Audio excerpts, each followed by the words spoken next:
మానస TV news కి స్వాగతం. తాండూరు నియోజకవర్గంలోని కరెంట్ కోర్ట్ సిసిఐ కర్మాగారంలో పనుల నుంచి కార్మికులను తొలగించారని cement corporation of India CPI gate వద్ద కార్మికులు నిరసన చేపట్టారు.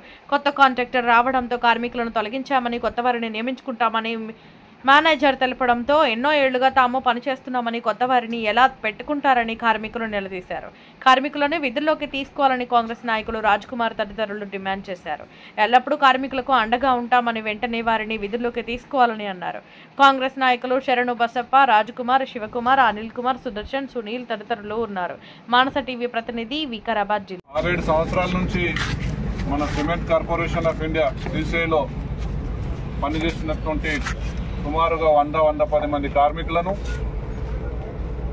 ఏ విధమైన నోటీస్ లేకుండా, ఏ విధమైన ఇది లేకుండా మార్నింగ్ ఏ షిఫ్ట్ వచ్చే వాళ్లకు సడన్ గా మీరు వద్దు, మీరు పని చేయరు, మాకు కాంట్రాక్ట్ చేంజ్ అయ్యిండు, కొత్త వాళ్ళని తీసుకుంటామని అసలు భారతదేశ చరిత్రలను ఏడలేని విధంగా ఈ మేనేజ్మెంట్ నిన్న ఈ విధంగా చేయడం జరిగింది.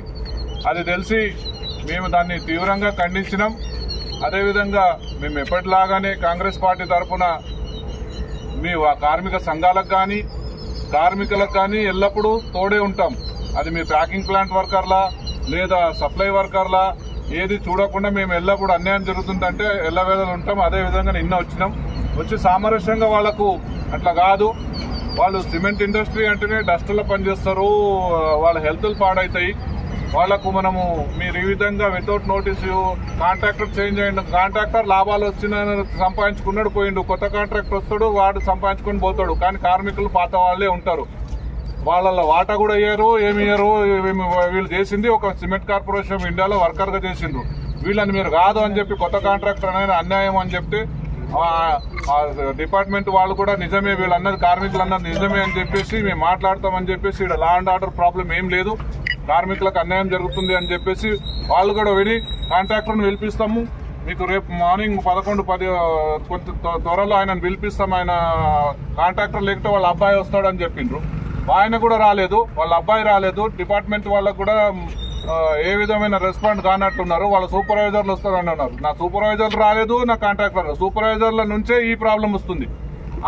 ఒక కాంట్రాక్టర్ ఒక ఫ్యాక్టరీలో వచ్చిందంటే అట్లీస్ట్ పాత వర్కర్లను పిలిచి మాట్లాడాల్సిన కనీస బాధ్యత తెలియని సూపర్వైజర్లను పెట్టుకుని ఫ్యాక్టరీ నడుపుతాము మేము, అదే విధంగా కొత్త వాళ్ళని తీసుకొని చేస్తామంటే చూసి ఊరుకునే వాళ్ళు ఎవరు లేరు.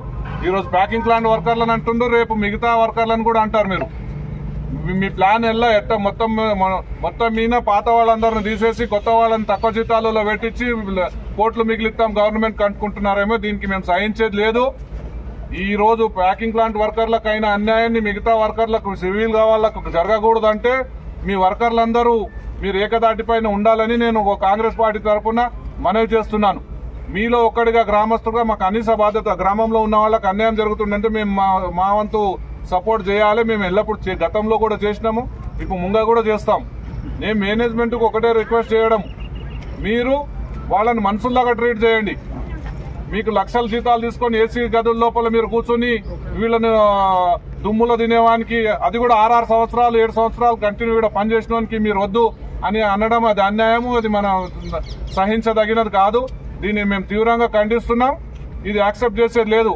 మీరు అతి త్వరలో, నేను ఒక బాధ్యత గల ఒక పౌరునిగా చెప్తున్నాను, ఒక పార్టీకి రిప్రజెంటేటివ్ గా చెప్తున్నా, అతి త్వరలో మీరు కాంట్రాక్టర్ను పిలిపించి వాళ్ళని విధులకు తీసుకోవాలని ఇంతమంది కార్మికుల ముంగల డిమాండ్ చేస్తున్నాను. ఇదే సమస్యను మన ఏఐటీసీ నాయకులకు తెలిపిందడివే పక్క కాన్స్టిట్యున్సీ సీఎం గారి కాన్స్టిట్యున్సీ నుంచి రైతు సంఘం జిల్లా కన్వీనర్ గారు సురేష్ అన్న గారు వచ్చిండ్రు. ఆయనను కూడా మిమ్మల్ని ఉద్దేశించి మాట్లాడాల్సిందిగా మనవి చేస్తున్నాను.